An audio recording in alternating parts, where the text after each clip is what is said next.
All right, so let's get started. Welcome to Conquer the Clutter. It's great to see everybody. I have some great news. Audible, I got a surprise last week, and I must say it was a bit of a shock that the distributor, the mastering and distributor of the audiobook sent me, "Congratulations, Elaine. Not only have they accepted the quality control of the audiobook, Amazon has gone live with it." I was more than a little surprised because we have a fabulous website that is being set up in conjunction with the audiobook that has every one of the tools, resources, pictures, explanations, little tiny videos attached to each to explain what this tool and resource is, how to use it, what you can expect to get out of it. And some of those, many of them are going to be tabulatable. They are all going to be PDF downloadable, and only the people who access the audiobook will have access to that, because of course in the hard copy book, they're built in to the hard copy book already, and I didn't want anyone with the audiobook version to lose out. So stay tuned on that one. And I'm planning with Chantal to do the same thing we did with the hard copy book, and that is to have a contest that I'm going to announce on a CBC radio show that I'm doing on Monday, a contest for 25 free copies of the audiobook, and therefore the access to the library, the website library. And we just have to figure out the functionality, the technical functionality of how to do that. But I will also, on the Get Response list, which you're on, I will have Chantal send you like a preview of, okay, this is when that contest is going live. And all I'm asking in return is that you listen to the book and you do a review. And also you have a preliminary look at the library. It's being set up right now because of this premature release as a web page. But Justin in Chicago is working round the clock to set up the live website, which is, as I say, going to be interactive. So stay tuned, and I just wanted to share that with you. I'm absolutely tickled pink. So we have to get through this material today, because next week I want to talk to you about something that a client of mine in a counseling session this past week brought up. And I thought, wow, that is a piece that fits hand in glove with that preeminent question that so many of you ask me, which is, why do I never feel enough? We're going to talk about imposter syndrome, what it is, and how to get past it so that it becomes a blip on your history, not your destiny. Okay, so that's what I'm working on for next week. So let's move forward with this, and we may run over a little. Stay with me if you want to, but I really want to get all of this material covered today. Okay, so we need to do the tiniest of recaps for people who didn't make it the last session or two. And the question is, what is the emotional source of money problems or relationship to money problems? And how does our family of origin influence our current money behaviors? Because what we learned at the knee of our parents or grandparents can set in motion a chain of circumstances that are the foundation underpinnings of insecure or unhealthy relationships with money. And just a brief summary of what they can include. It can include childhood trauma where it had nothing to do with money, perhaps. It was your basic security, psychologically and physically. All right. Anything that as a young child made you feel unsafe or precariously vulnerable is going to affect other things that are foundation underpinning pieces of ensuring security, and money is one of those. Our credit, access to credit is another. So money earned, or in lieu of money, what you can borrow against. Both of those will have a heavy relationship to anything related to childhood trauma, having, through no fault of anyone's, a financially insecure childhood. Witnessing parents who fought about money all the time, or money was no object. If they had it, it was gone. Or they were the other way. They were needlessly, unnecessarily frugal. You know, every penny counted like it was your last breath.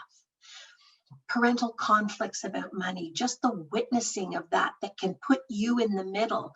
Or maybe, yeah, they fought with each other, but maybe they also were in conflict with you about money that you earn, you know, on maybe a newspaper route or some other part-time job. And then there are the innate individual parts of ourself that we're born with, our personality, our temperament. Fear and insecurity, wherever it started, can remain with us through adulthood, like kind of a haunting echo in the background. Yeah, but. So as adults then, maybe we translate that. Many people I work with do translate that into, I've got to grab every opportunity when it's going. Every opportunity when it's going, because I don't know when the next opportunity is going to come. And I don't even especially need that particular opportunity. But if it's going, I better grab it. I better grab it and hold on to it and hoard it, because there's never enough. You just can't count on the future. And you can't even count on yourself, apparently, with that thinking style, that even if you don't know exactly how you're going to handle that challenge, you've handled others that were the same or bigger, and you know that somehow you are competent and enterprising enough that you'll be able to handle it well enough. Being susceptible to that unbeatable price, even if it's not about grabbing opportunities because you feel insecure and never can count on the future, you know, that price. And not only will I grab that price simply because of the price, whether that item or anything like it was ever on your mental radar, it doesn't matter. It's like somehow you're proving yourself competent, capable, enterprising, smart, whatever it is that's positive, because you got that thing at that price. And I think I told you about an uncle of mine where very competent, very successful man, but his wife and his children tried not to let him out on Saturdays to the yard sales because they just knew he was going to come home with some deal. And I happened to be there one Saturday, and I was sitting at the table with my aunt and my cousin, and my uncle came in, and I said, "Where's Uncle so-and-so?" And they said, "Oh, he got out. He's somewhere, probably doing yard sales or something." And just then the door opened, he came in and he said, "You are never gonna guess what I got." And they looked at each other in a knowing way. And they said, "What?" And he said, "I got a case of dog food." Like, we're not talking a case of dog food. We're talking a case of dog food, like a flat of dog food. And I didn't know the joke. It wasn't a joke, actually, it was real. And he said, and I got it for this price. And my cousin looked at him and said, Dad, we don't have a dog. And my aunt said, and I don't think we have a plan to get a dog, dear. And he said, just paused for a second, rebooted and said, yeah, I know, but you're never going to get it for that price again. And I didn't know anything about hoarding at the time. And I thought, there's something missing in that logic. What is it? And of course, later on, I have discovered that vulnerability to growing up poor, where he was the firstborn child, very responsible, very capable, stayed with him. And he proved how clever he was, what a great bargainer and negotiator he was, by filling the house with things that were the best opportunities at the best prices. And like happens in so many marriages, the thing that prevented that home from being unbelievably hoarded, all right, safe, clean, livable, was the effect of my aunt, who was a counterpoint. And so often that happens where this belief plays out. And when that partner dies or disappears or gets fed up and leaves, there's no check and balance. And that person is at tremendous risk. If that was your lesson in life, if you witnessed that, then there is a part of you somewhere that carries with you that message. And whatever the takeaway learning from that was, my question to you is, and I questioned last week every one of you to please write down what your biggest need, your most important need that day was. And thank you for those of you who got back to me. Very illuminating, because if your preeminent need is not being played out and met, you're following false trails. It's like you're following the wrong scent, and you're not going to end up where you want and need to be. Please don't spend any more of your life or your life energy following the wrong trail. What do you need? Where is it? And how do you get enough of it to make a difference today? All right? Because those false messages, they are giving you a false sense of safety, security, and preparedness, and you aren't. If they don't meet your need, you aren't any safer. You aren't any more prepared. And while you may be clever, this is not an example of it. All right? Don't buy false advertising, and certainly don't believe false advertising, even when you're pitching it to yourself. Listen to that little squirrely sense that goes, maybe not quite as true as I want it to be. All right. Because the other thing that happens so often when I'm brought in is I'm working with the person about the guilt when they overbought all of this stuff, and a lot of it has gone to waste. And some people are so locked in that they feel they need to hold on to it, even though the expiry date on it will kill you, all right, if you consume it, because they've spent good money, as though by holding on to what turned out to be not your best purchase, not your best idea in the moment. So what? You're allowed. We all make mistakes. We all make mistakes, all right? Holding on to it doesn't put the money back in the bank. If it was a mistake, write it off. It's a mistake, and try not to repeat it.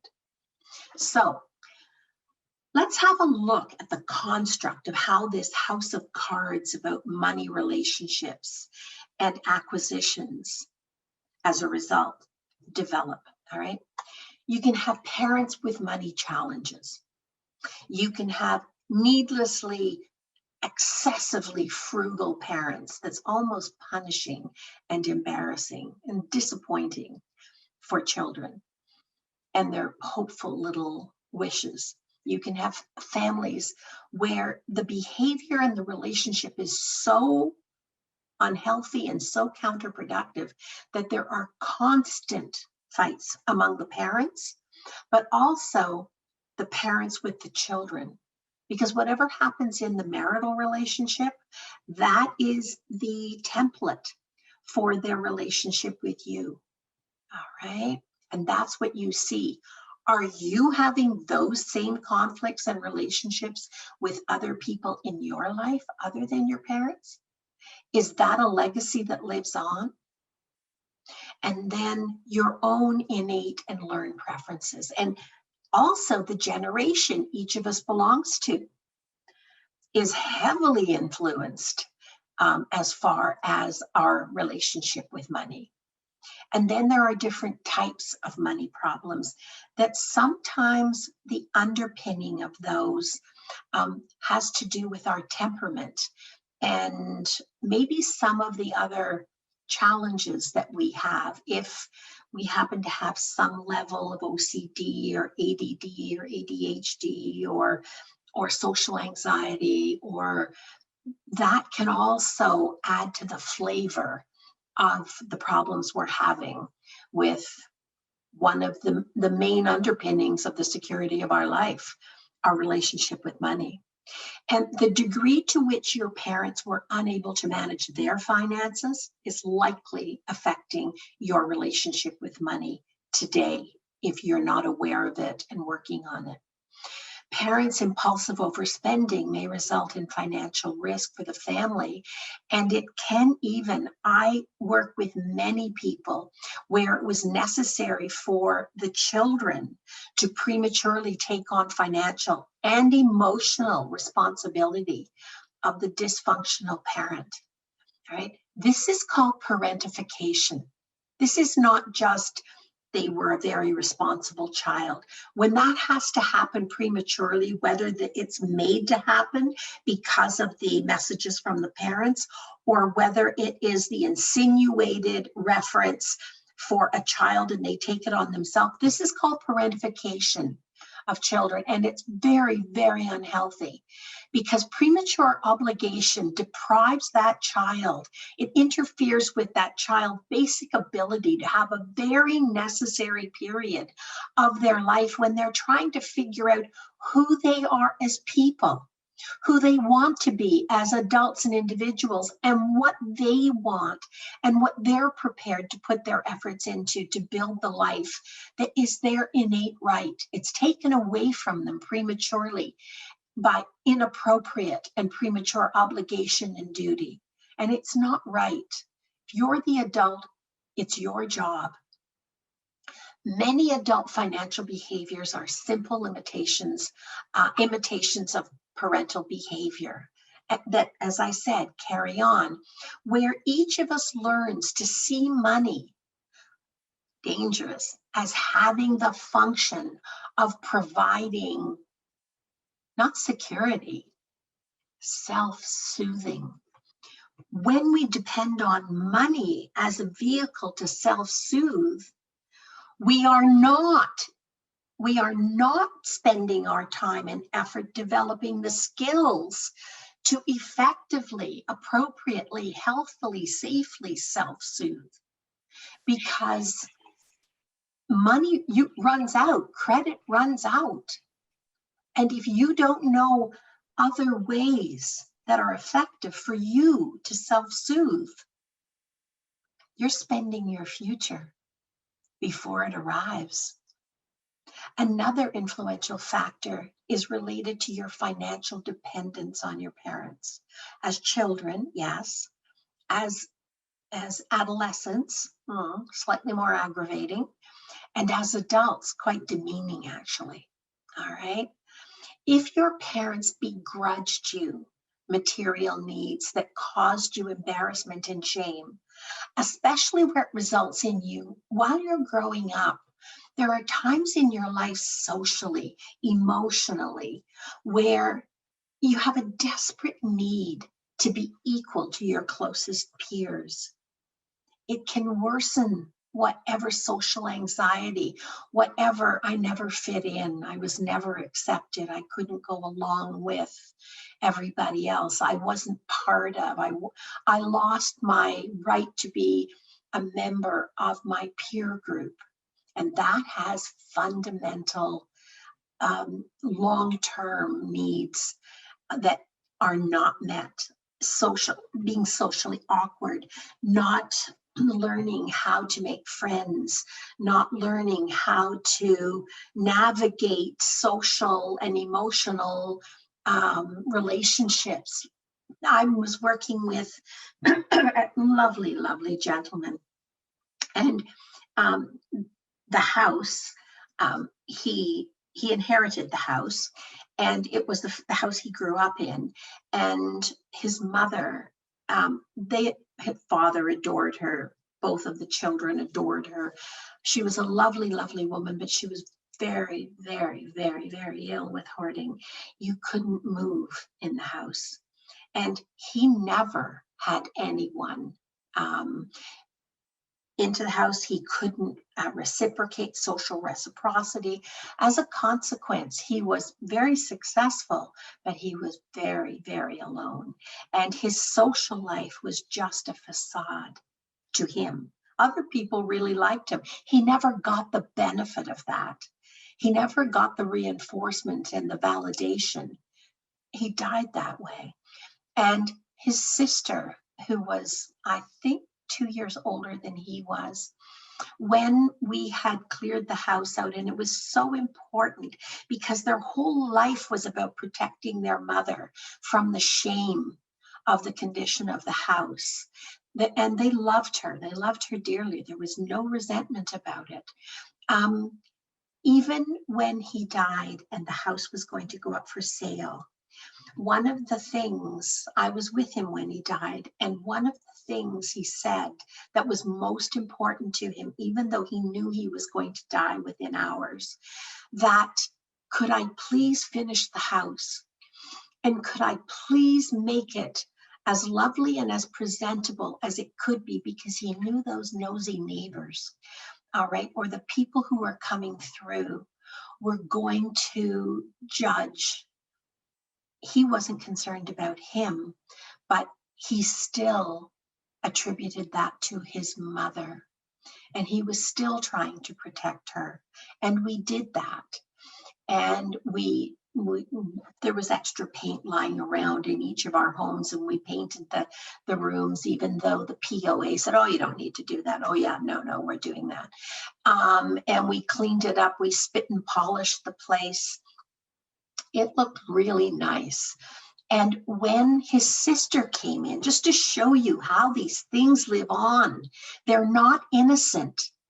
Because you carry that burden, whatever it is not an innocent burden that you carry. It's very, very destructive to you. And when the sister came in and she saw it, she was in tears, and she said, I never learned to make friends. Luckily, I met a lovely man who is as introverted as I am and as socially awkward. But she said, I could never have friends in because I was getting invited to their house and there was no way I could. I never learned to make friends. And still, I have no friends. I have my husband and I have my son. And I had my brother. But it's a hole in my life that I know has cost me. And I'm so grateful that when people come in this house that I couldn't come back to, it caused a rupture between me and my mother and my father. I just couldn't face it anymore. When I left home, I couldn't come back to this place. And they took it as rejection, but I couldn't face it. I couldn't face any more of it. And she said, I'm so happy that when people come through to buy this house, she said, they're not going to think badly of my family. And that means, like, finally, finally that dream of mine has come true.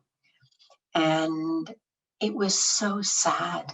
They are such lovely people that the person who was in desperate shape couldn't get the help they needed when they needed it. All right. Don't let that be your life. Just don't let it be. What is it going to take today? Baby steps to take back your life when the things you have are taking over. What's it going to take? Where is it? And how do you get enough of it to make a difference? All right. Okay. So the other thing that can happen, all right, is parents who buy things for their children while reminding them that they never had similar things like this. They create an impression. If they don't do it overtly, they create an impression of conditional love and appreciation. Nothing's for free. I'm giving you this. And so subtly, you owe me. And you might even appropriately feel guilty about what you have that I never had. Those messages are dirty and they are damaging. Remember this: dependence breeds resentment. Don't let anyone feel or be or remain dependent on you. If you have the ability to give something, don't give it if you can't give it with a loving and generous heart. Don't give it. But if you do give it, then there are no strings attached.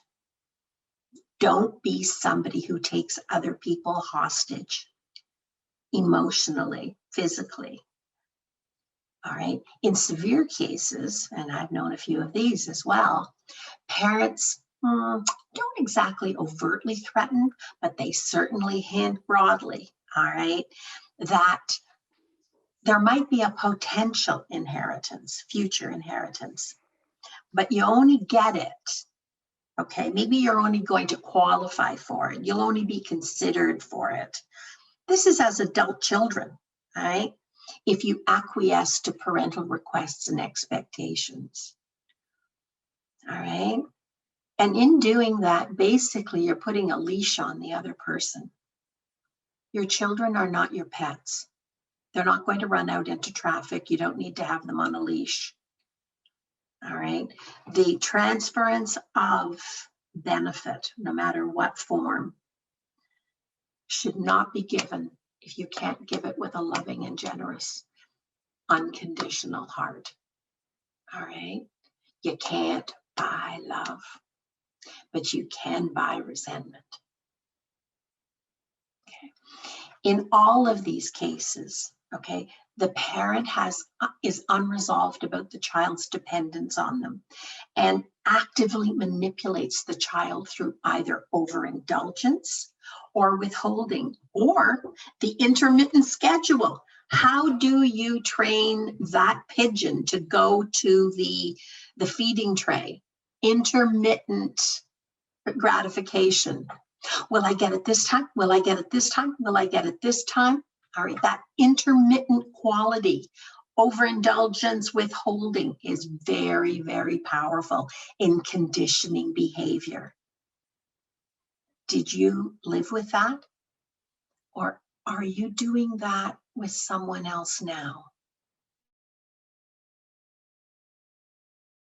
Think about it. Dependence breeds resentment, not appreciation, not gratitude. All right. Okay. So even if money itself isn't exchanged, the parent's intentional reference to the child's financial dependence, whether it's through facial expressions or whatever, leaves the child feeling reduced, small, shamed, and vulnerable. What about potential conflicts about money? There's been many a power struggle that has played its way out through finances. All right. And finances, power struggles are often at the heart of financially dysfunctional families. Even when both partners contribute equally to the family's finances, there has to be a fundamental difference in beliefs and behaviors. And if you can't resolve conflict, money is a great way to play that out. Unresolved issues can turn money into a vehicle to act out the power in those relationships. I know people right now who have no lack of financial means, but one of the partners is spending behind the back of the other and hiding the results. Do you think that's going to end well? Now, as a therapist, it's not my job to bring that to confrontation, but a confrontation is brewing. All right. You need to treat people, even if you're reacting out of resentment for some inequality in power, you need to treat the other person with respect and transparency. Confrontation. All right. The true meaning of confrontation is always the better way to manage that. Okay. Now we talk a little bit about our innate and learned preferences. That's what we bring to the table. All right. And one of my clients says, oh, a bright and shiny thing. Oh, another bright and shiny thing. And it's become kind of a joke between us, because it's her way of acknowledging her frailty. And her frailty in this respect, and having a sense of humor about it, seeing the light and the shadow side, but appreciating that there is a comedy of errors that's playing out, but being able to laugh at it helps her deal with it far better. Every child unconsciously absorbs parental attitudes to money and its management. Parental behavior creates learned values and characteristics, and we do carry those forward, either actively repeating them or rebelling against them. It's one or the other, all right? However, every child also has his or her own innate psychological temperament. That also plays out. You know, when we're talking about that list of comorbidities that coexist with hoarding, social isolation, OCD, obsessive compulsive disorder, obsessive compulsive personality disorder, attention deficit disorder, attention deficit hyperactivity disorder, there's a list, all of those. We all come to this life being somewhere on the continuum of some of those, all right? And the stresses that we experience in life can move us a little further up that continuum. And when we confront them and start to work on them, it can move us further back down that continuum. We all have that innately. The result is that each and every person has different material desires and a different level of what constitutes material or financial. Here is the operative word, folks: satisfaction. All right. What gives you satisfaction? So we're talking about online shopping too. So being online, succumbing to the images that come up, that is momentary satisfaction. Because if it was truly satisfying and enough, you wouldn't need so much. You'd be able to look at it and you would be able to go, gee, that's really nice. I have absolutely no need for it, but gee, that's pretty. I think I'll take a picture of it because it's so pretty. And that would be your sense of enoughness. That's our new word: satisfaction and enoughness. When you look around you at the things you have, which of them give you that sense of completion, enoughness. Everyone has their own unique safety point. And that safety point is called your experience of enoughness. All right. Whatever one's temperament, a healthy relationship to money includes finding your own point of enoughness. Nobody can tell you that. You're the one who experiences that internally. When there is no point of financial satisfaction, because you're in really energetic search of it, or you will accept any substitute, even the ones that aren't enough, because that's what's going, there's likely to be a problematic relationship to money and therefore acquiring. All right. So how do other factors influence money management and acquiring habits? Beyond what we've talked about, there basically are two external factors that we really don't get to choose that do influence our money management, our susceptibility and vulnerability to accept substitutes and acquire things that were never going to be enough. There aren't enough of them on the face of this earth because they're the wrong thing to be enough. But we are in search of as many as we can get because we're not listening to what we need. We're not respecting ourselves. All right. Your generation is one of them. All right. I know my parents felt very differently about money than I do. Even my sister, who is 6 years older than I am, is a completely different generation when it comes to money. Okay. So is my younger sister, who's 5 years younger than I am. The other factor is unexpected life circumstances that happen. Both of those, your generation and unexpected life circumstances, heavily influence your relationship to money management. And also, as a consequence, your acquiring attitudes and behaviors. Generation, let's talk about that. The generation you're born into, obviously, if you're born in the Depression, you have an even different. And maybe the generation after that, whose parents had a vivid, real experience with the whole bottom falling out of the financial markets. This generation right now, this has just occurred to me, a small aside, COVID. Our generation that is living through this is going to have a very, very, very different attitude to the safety and security of our physical health. Why? We're living it. We're living the equivalent in health terms that our grandparents and great-grandparents lived financially. Expect it. You are not going to be the same person after. You will be wiser. All right. And maybe you will actually live longer because you will be taking care of yourself in ways you took for granted before. Right?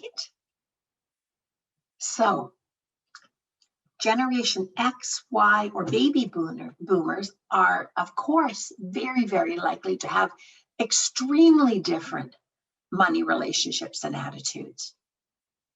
Each generation, our own included, have very different historical and cultural events. And it does influence. Sometimes it determines our worldview. Earlier generations, in their buying habits, in their attitudes to money and acquisition, probably were more likely to focus on physical survival, and the bulk of their paychecks went to things like housing, food, clothing, and putting money aside for old age. More recent generations need to spend a percentage of their income on repaying student loans. It's like a mortgage. They end their education basically with a mortgage. And also needing to be accessible technologically. And we all know that technological tools, they have the lifespan of a really cheap appliance because they need to be updated. They need to be replaced. They need to be, look at all these wonderful features, all right, that they're not even providing the software support now for some of the appliances, some of the technology that's perfectly good. Nobody's supporting them anymore. Well, I don't know about you, but I wouldn't stick around with that. And of course, you have to update it. That's become a reality today for many, many people, not just the technological, but the technology of advertising has changed through generations. Modern advertising is much more powerful. It's much more immediate, and it is also unrelenting. All right, they're after you, folks. And if you stick on a site or go back to a site or stay for any length of time on an image, some little bot somewhere, all right, is figuring out what your algorithm is, and it's got your name on it. And now they're going to target you for things that you are particularly vulnerable to. Current ads offer solutions. Here is key. Current ads offer solutions, not just to solve a material problem, all right? They promise things that they can't realistically solve. Contemporary ads have upped their game as far as persuasive art, the science to answer every question you could possibly want, and how to manipulate your desires and thought processes. Modern day ads don't promote products, concrete features and benefits of products. They don't do that. They infiltrate your psyche to teach you that material things are necessary and they're deserved because you work hard. You deserve to waste your money on this object that we want to sell you. You deserve it. Who among us doesn't work hard and doesn't tell themselves, I do deserve. I do deserve. And so this can be when you're not sort of really thinking about it. What do I need? Where is it? How do I get enough of it to make a difference? We will buy on for the proving we deserve it by being susceptible to buying it. Modern ads also teach us directly and subliminally that material products, get ready for this one, hold on to your seats, it's true, will meet your innermost emotional needs. You look at the next 12 ads that come across your path, particularly if you're on a phone where they could, or a tablet or a computer, where they could develop that algorithm, and you see if that's not true. I'm repeating that one. Modern ads teach us directly and subliminally behind the scenes in our psyche that material products, the product they happen to have, of course, will meet your innermost emotional needs. Check it out. Given the prevalence rates of media, especially the internet and television, this amounts to continual brainwashing. Basically, when we stay on those ads, when we don't delete them right away, to give ourselves time to distance from the message that we're sensitive to, we're receptive to consider, okay, what do I need? this is really pretty and I'm really tempted and oh, wouldn't that be nice? Wait a minute. What do I need? Never mind what they need me to need. What do I need? When I don't take that time out, that's brainwashing. And it drives us then to seek. We will step forward in that belief. Now we go seeking for material relief, for non-material woes and troubles. When you're not feeling your best, whatever that thing is that strikes your fancy, now you're set up. All right? Because they're working back here in the back part of your brain. You don't even realize it subliminally.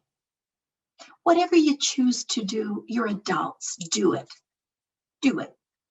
But please respect yourself enough to do it after considering, does this actually meet your need or does it meet their need more? And don't accept any substitutes.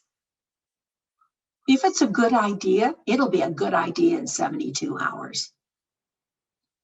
Take a time out, take a screenshot so you can remember it. All right? Take 72 hours, take a deep breath and ask yourself in the meantime, really? How does this meet my needs? Or really, am I meeting their needs better? Things that we can't control as well affect our buying habits and our relationship to money and credit. Unexpected life changes or circumstances. How about COVID? There are many, many personal life experiences that influence our beliefs that then have an effect on our relationship with money. Things like getting laid off or being employed in an industry that becomes obsolete. All right. Or just being so tired at having to keep up with the different technical responsibilities and realities of a job. Your belief about money, independence, and loyalty are also apt to change.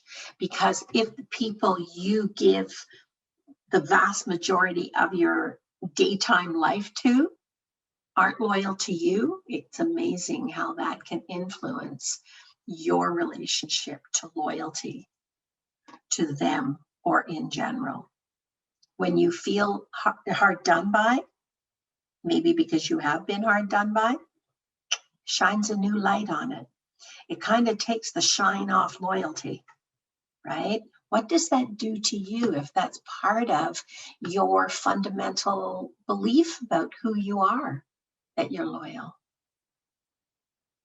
Does it cause you to question your identity? Certainly your status, your worth.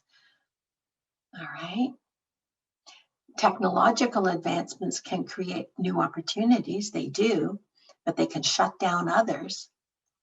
How about just having a boss, okay, who doesn't support the people who report to them, doesn't support advancement, wants to keep you just where you are because you're doing really well for him or her, is abusive, okay, or harassing. There's nothing like a harassing boss to just suck the energy out of you. All right? Remember this. Picture if you're in a situation like that, abusive or harassing, and you don't feel able to report it. First of all, I would strongly recommend that you do report it, but there are circumstances where that may not initially be your best choice. Remind yourself of who believed in you and practice seeing yourself through their eyes.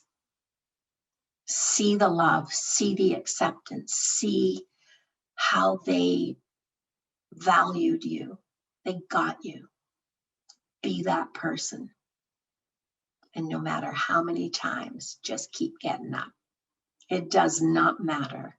It does not matter how many times you go down. It only matters if you don't get back up. Be the last guy standing. Be the last guy standing. All right. When faced with sudden changes that are beyond our control, if we've set ourselves up to be used up or on the wrong track, accepting things that we're never going to meet our needs.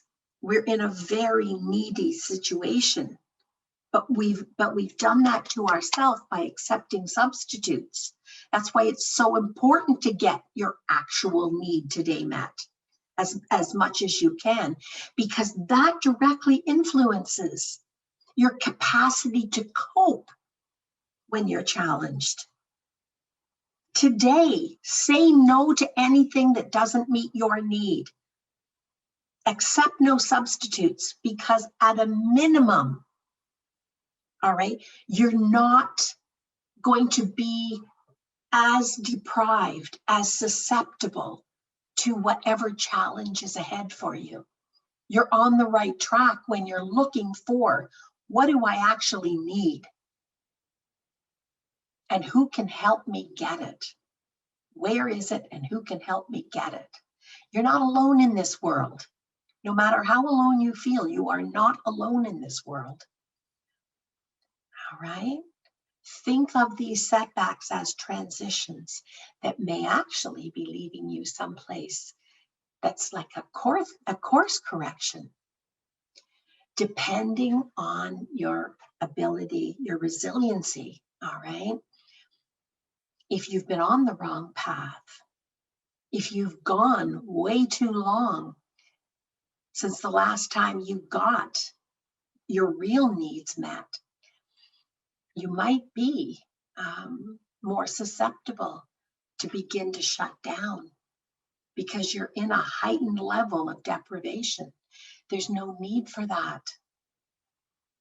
So what are the different types of money problems? All right, because these, if you can see yourself in this can help you negotiate the transition you need to make back to a more secure footing, where online shopping and problems with money, whatever it is, overspending, underspending, you can get a better balance. Remember, money isn't real. It's not actually real. Even that paper stuff, even those coins, they are simply a symbol of value in exchange for work produced. Somehow you earn those, okay? In the same way you earn your happiness. You produce your happiness by making the effort. You get money by making the effort.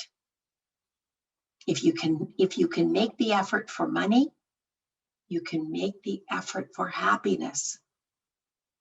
They're both the same activity. As a symbol, it functions in two very important ways. Money. It is a means to material satisfaction. It's not the answer, but there are things that you actually do need, right? That will enrich your life, will secure your life. Say money doesn't buy happiness, but you know what? Enough of it sure avoids a lot of misery. So, as such, we often equate money with material goods. It's not equatable. We especially equate it with the material goods that we're susceptible to need to feel satisfied. The operative word there is not momentarily thrilled to bits. It's satisfied. It's reaching your individual enoughness. Enoughness. If it doesn't give you enoughness, don't accept it. Keep looking. People with an unhealthy relationship to money and material goods tend to indulge themselves materially, or the opposite, deprive themselves. Oh, I can't spend the money on a new pair of shoes. No, I'll put bags, plastic bags in these other shoes that have holes because the tops of them are still good. All right. Those two extremes are exactly the same thing. They're exactly the same thing. Neither of them is good for you. All right.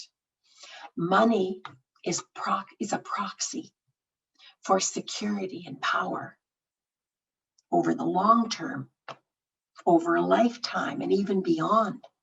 All right. It can be particularly powerful and manipulative for those who will bequeath money to heirs. Compulsive spending. Let's talk about a little bit about compulsive spending. If you have it, it's gone. Compulsive spending is a common problem, particularly the fewer fundamental needs you have that are being met appropriately and enough. There's enoughness again. A compulsive spender can't say no to spending money. All right. If you spend compulsively, then you do have absolutely an unrealistic impression of how far money will go, and you will spend what you see available in the moment. And you may even get a high from spending. That excitement, that thrill, that package at the door, that moment that you hit, oh, it's coming. Okay, I've spent money on things where I'm looking forward to them coming. I don't do it often, but I know this feeling. And you know what? It's never enough. All right. It wasn't the right need. Compulsive spenders justify their purchases without considering how to pay for them. I deserve it. I work hard. I need it. Oh, it's so pretty. Their sense of self rests on the freedom to spend. All right. They feel trapped. They feel suffocated if they can't spend. And if you are a compulsive spender, there might be an insatiable feeling that you don't have enough, even with constant spending. One of the stories in my book, in Susan, my book, Conquer the Clutter, is about a professional who, when I went to her home and she gave me the tour, so we could figure out what the plan needed to be and what the issues were. She had a triple garage that, I am not exaggerating, was 70, 80% three-dimensionally full of unopened shopping channel boxes. Okay. She bankrupted herself. This is somebody who makes more money than anybody who's attending today. Okay. It wasn't enough. Why? Because she was never full.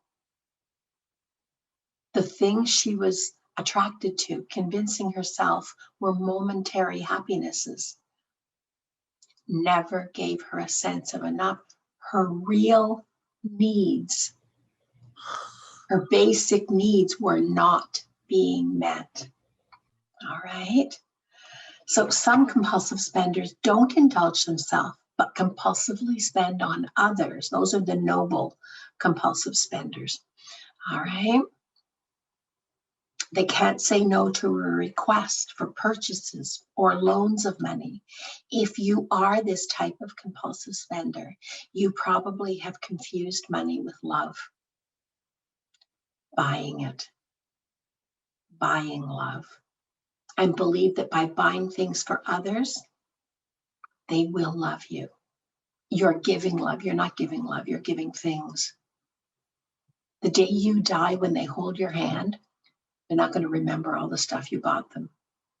They're going to remember what you shared with them. The you that you shared, the memories. The stuff is going to be long gone, worn out. All right. When 9/11 happened, nobody called a loved one to say, thanks for buying me that car. Thanks for, oh, I remember when you bought me my grad dress. Okay. I remember, Dad, when you blah, blah, blah, or Mom, da, da, da, da. Nobody said a darn thing about what you gave them. Money in whatever form is not love. Money in whatever form is just a tool. How you use it. How you use it. That's the key. That's the key. All right. And if you're buying it on credit, I have news for you, and it's not good news. Right? I don't care what price you got it at. If you're buying it on credit and you can't pay that credit card off at the end of the month, it's not a deal. It's a trap. You are actually giving your future away before it even arrives. And you're worth more than to do that to yourself and anyone else who's depending on you. Stop now, please. Please find the help you need now while you still have a future. Please. You do deserve that. Forget the item. You do deserve that. Give it to yourself. Start today. Where if you see the wisdom of what we've talked about today, if it at all has struck, any of it has struck a chord with you, where is the help you need to help you over the barrier that you're experiencing to get on the path, to build the plan, to follow the plan, to individualize the plan, not just any old plan that you can actually buy into? Where is that help? Get it. Find it and get it. That's your homework today. What do you need? How well are you doing at getting on track with that need being met? Enough. Not perfectly, but enough. And if you're not doing that well, then where's the help you need? You won't need that help forever. But if you need it over a barrier, if you need somebody to give you a leg up over the barrier, get it. Forget the next 25 purchases that are incoming. Accept no substitutes. Get the help you need today. Next week, we're going to talk about imposter syndrome. I'm not trying to talk everybody into being somebody who lives with imposter syndrome, but there will be little snippets of all of this information that make up the colors that are your life picture. And if there are other topics, other things you're wondering about, or that you think are associated with stuff, lack of satisfaction, not being able to set goals and live them well enough, send me emails, okay, and let me know, and we'll put it on the list of podcasts. You take care, everybody. Have a great week. I will see you next week. And go to, I'm not pitching the audiobook, but I just want you to go to Amazon, and the picture of the book is there with a little arrow, and you can listen to a sample of a chapter free of charge. I just want you to kind of share my joy. You don't have to buy the book. Just listen to the chapter and let me know what you think. It's there for the having. Make it a good one. Bye.